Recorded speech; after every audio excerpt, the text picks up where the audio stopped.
Hi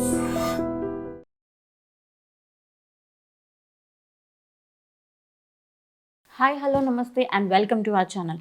so ఈరోజు మనతో పాటు స్టూడియోలో ఉన్నారు విజయ్ కరణం గారు, your personal financial advisor. Sir నమస్తే సార్. నమస్తే అండి. సో సార్, ఇప్పుడు మ్యూచువల్ ఫండ్స్ అనగానే అందరికీ, చాలా మందికి, మోస్ట్ ఆఫ్ ద పీపుల్కి మైండ్లో ఎలా ఉందంటే mutual funds only 1 lakh per month earning ఉన్న వాళ్ళే చేయగలరు అని ఒక కొంతమందికి అలా అనిపిస్తుంది.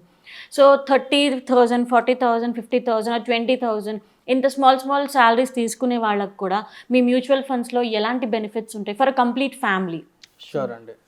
అంటే ఇది ప్రైస్ది పక్కకు పెట్టేసి, అంటే ఎంత అమౌంట్ ఇన్వెస్ట్ చేస్తున్నారు అనేది పక్కకు పెడితే, యాజ్ ఎ కాన్సెప్ట్గా మనం అర్థం చేసుకోవడానికి ట్రై చేద్దాం ఫస్ట్. ఎందుకు అంటే ఇది ఒక టూల్ అనమాట.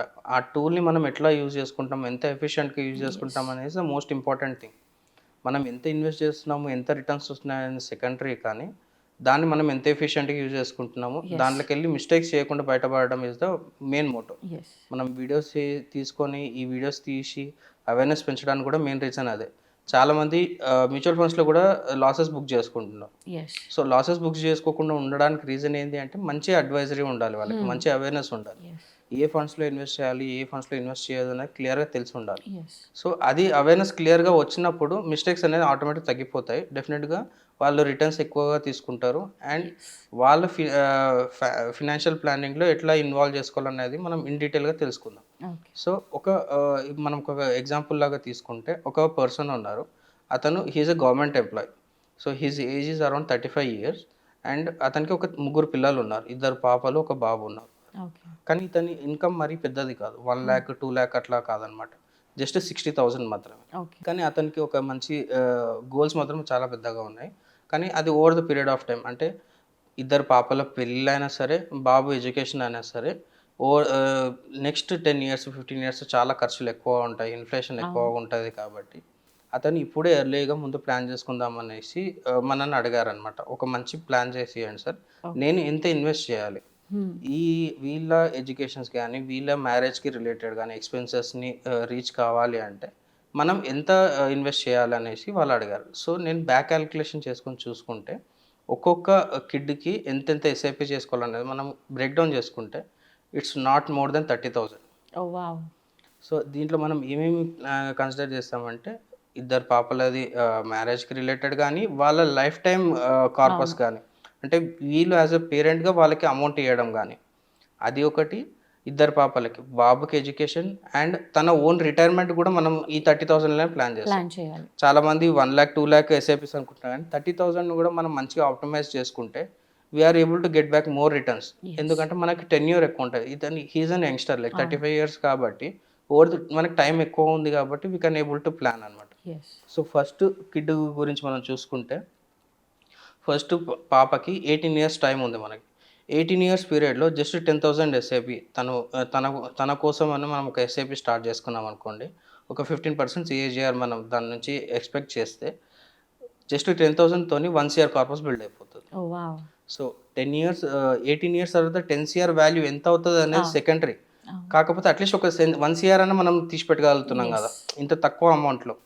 ఈ 10,000తో మనం వేరే ఏం చేయలేము, అంటే చిన్న చిన్న ప్లాట్స్ కొనలేము, ఏం చేయలేము దానికి. కాకపోతే ఈ ఎస్ఐపీస్ చేసుకుంటే అట్లీస్ట్ ఒక 1 CR అన్న మిగులుతుంది.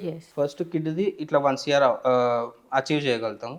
At the same time second కిడ్కి కూడా మనకి 20 years పీరియడ్ ఉంది. 20 yearsలో మనకి 10,000 అవసరం లేదు. ఎందుకు అంటే ఒక 2 years పెరిగింది కాబట్టి ఎస్ఐపి అమౌంట్ తగ్గిపోతుంది. జస్ట్ 8,000 ఎస్ఐపి చేసుకుంటే మళ్ళీ 1 CR కార్పస్ బిల్డ్ అయిపోతుంది. సో 2 కిడ్స్కి రిలేటెడ్ రిక్వైర్మెంట్ అనేది రీచ్ అయిపోయింది. అండ్ నెక్స్ట్ వచ్చేసి బాబుకి ఒక 24 years వచ్చినప్పుడు ఒక 1 CR కావాలి అనుకుంటే, 24 years అంటే ఇప్పుడు ఆ బాబుకి జస్ట్ 2 years మాత్రమే. 22 yearsలో జస్ట్ ఒక 6,000 rupees మాత్రం అతను ఎస్ఐపి చేయగలితే, అంటే బాబుకి రిలేటెడ్ ఇన్వెస్ట్మెంట్ కోసం చేయగలితే మళ్ళీ ఒక 1 CR మళ్ళీ అతను కార్పస్ బిల్డ్ చేసుకోగలుగుతాడు. ఇదంతా ఓకే, కానీ హైలైట్ ఏంటి అంటే లాస్ట్లో 35 years ఉన్న ఇతనికి 25 years తర్వాత 60 years అవుతాయి కదా. 60 yearsలో అతనికి ఒక 1 CR కార్పస్ కావాలనుకుంటే జస్ట్ 3,000 ₹600 మాత్రం ఎస్ఐపి చేసుకుంటే 1 ఇయర్ కార్పస్ బిల్డ్ అయిపోతుంది. Very good. చూస్తున్నారు కదా, డ్యూరేషన్ పెరిగే కొద్దీ అమౌంట్ అనేది అంత తగ్గిపోతుంటుంది. ఎస్. సో మనకి కార్పస్ కూడా ఎక్కువ కావాలనుకుంటే జస్ట్ ఒక ₹500,000 డిఫరెన్స్ చేసుకుంటే అక్కడ మనకి ల్యాక్స్లలో డిఫరెన్స్ వస్తుంది. ఎస్. సో మన ఫినాన్షియల్ ప్లానింగ్లో ఎలా ఉండాలి అంటే డ్యూరేషన్ ఎక్కువ పెట్టుకున్నా సరే, అమౌంట్ తక్కువ ఉన్నా ఓకే, కానీ స్టార్ట్ చేయడం is the most important thing. Yes. That's the first thing. Second thing, మీకు నెక్స్ట్ మీకు డ్యూరేషన్ తగ్గిపోయినప్పుడు మీరు అమౌంట్ ఎంత పెంచినా కూడా కాంపౌండింగ్ అంత తొందరగా అవ్వదు. కాంపౌండింగ్ ప్రిన్సిపల్లో most important thing is time. అవును. మనం టైం అన్న ఇవ్వగలగాలి, మనీ అన్న ఇవ్వగలగాలి. ఎస్. మనీ ఒక పాయింట్ ఆఫ్ వ్యూలో మనీ ఎక్కువ చేసినా కూడా టైంని కాంపన్సేట్ చేయలేదు. ఎస్. సో అందుకే మనం టైం ఎక్కువ ఇవ్వగలిగాం అనుకోండి, డెఫినెట్గా మోర్ రిటర్న్స్ వస్తాయి అన్నమాట. అవును. సో ఇక్కడ మనము ఒక ₹30,000లోనే ఇద్దరు పాపాలకి రిలేటెడ్ కార్పస్, ఒక బాబుకి రిలేటెడ్ కార్పస్, తన ఓన్ రిటైర్మెంట్. సో ఒక 35,000 ఎస్ఐపితోని మనం కంప్లీట్గా 4 గోల్స్ని అచీవ్ చేయగలుగుతున్నాం.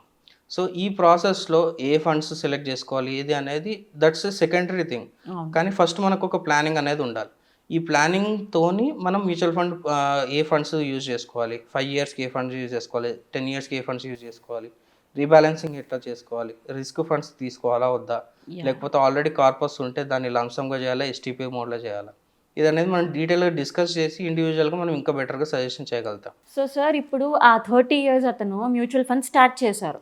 స్టార్ట్ చేసిన తర్వాత మధ్యలో కొన్ని ఫినాన్షియల్ డిస్టర్బెన్సెస్ వచ్చి మధ్యలో ఒకవేళ అతను బ్రేక్ అయిపోయిన తర్వాత can he again restart it again? మళ్ళీ రీస్టార్ట్ చేయొచ్చా? అయితే ఎనీ రూల్స్ అండ్ రెగ్యులేషన్స్ ఉంటాయా? డెఫినెట్గా అండి.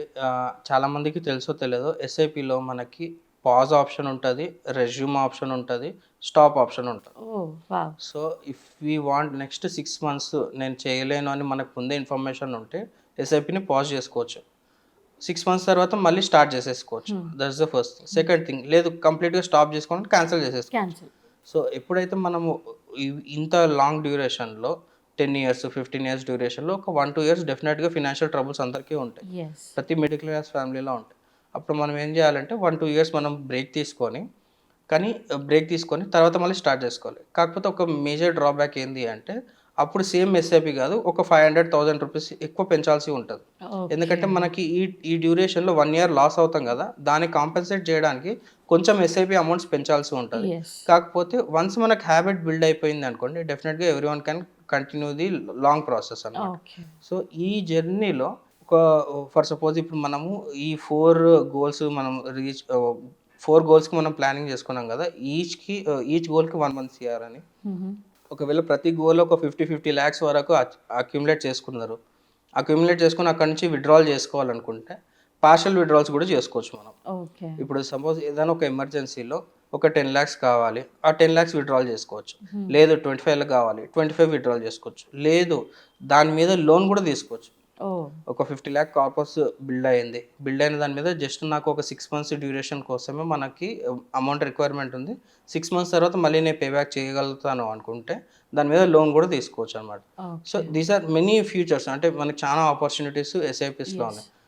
When compare to other instruments like gold కానీ రియల్ ఎస్టేట్లో వాటిలన్నిటికంటే దీంట్లో మనకి ఎక్కువ బెనిఫిట్స్ వచ్చే ఛాన్సెస్ ఉంటాయి అన్నమాట. సో చూసారు కదండి, ప్రతి దాంట్లో రూల్స్ అండ్ రెగ్యులేషన్స్ కూడా ఉంటాయి. So correct rule and regulations ఏం తెలియాలంటే కంపల్సరీ మనకు ఒక పర్సనల్ ఫినాన్షియల్ అడ్వైజర్ మాత్రం ఖచ్చితంగా ఉండాల్సిందే. సో సార్ ఇప్పుడు చెప్పిన దాంట్లో మీకు ఏ ఒక్క డౌట్ ఉన్నా కానీ సార్తో కాంటాక్ట్ అవ్వండి. మొత్తం ఈచ్ అండ్ ఎవ్రీ డీటెయిల్ తెలుసుకోండి అండ్ తెలివిగా ఇన్వెస్ట్ చేయండి. Thank you sir. Thank you.